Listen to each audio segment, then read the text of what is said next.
If not you, then who? Let's unbox something real for a moment. God's been dealing with me on this, and I believe this pearl might shift something in you today. If you don't decide who gets access, then who does? Let's talk about access boundaries because somebody is deciding. And if it's not you, it's probably the one that is the neediest, the most demanding person in your life is deciding on your boundaries and deciding who gets access to you. Not the most deserving, not the one that you've chosen, not the one that you probably would even designate for that. And I want you to sit in that just for a moment. We do talk about boundaries a lot, but access boundaries, not so much. The whole different level of respect is having an access boundary, not just about when someone calls you or texts you. It's about who gets to influence your emotions, who gets to take and pull on your energy, and who even gets to sit close enough to touch your peace. And this is the real.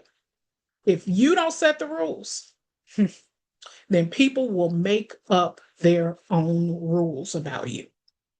They'll walk into your life like it's an open door policy and treat your time like it's just free, like it's their own to manage. And then they'll even treat your energy like it's unlimited and treat your heart like it's unguarded.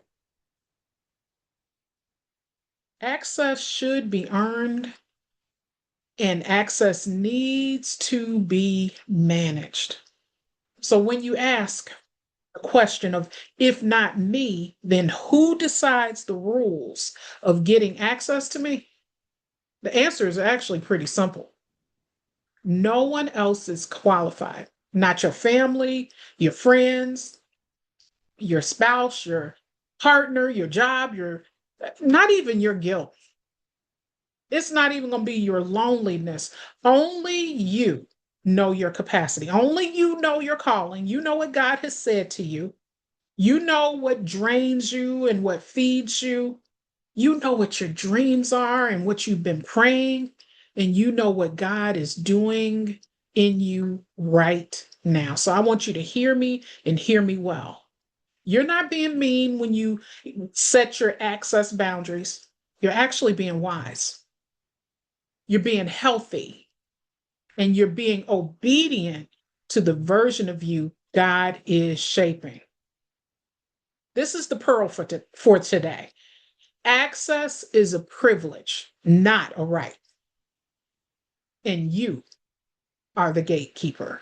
So you need to guard your peace, protect your energy, and stop apologizing for deciding who gets close enough to touch your heart. Until the next pearl drops, hold this one close and let it work on you. Join me in the full pearl episode on Speak Up with Kelly.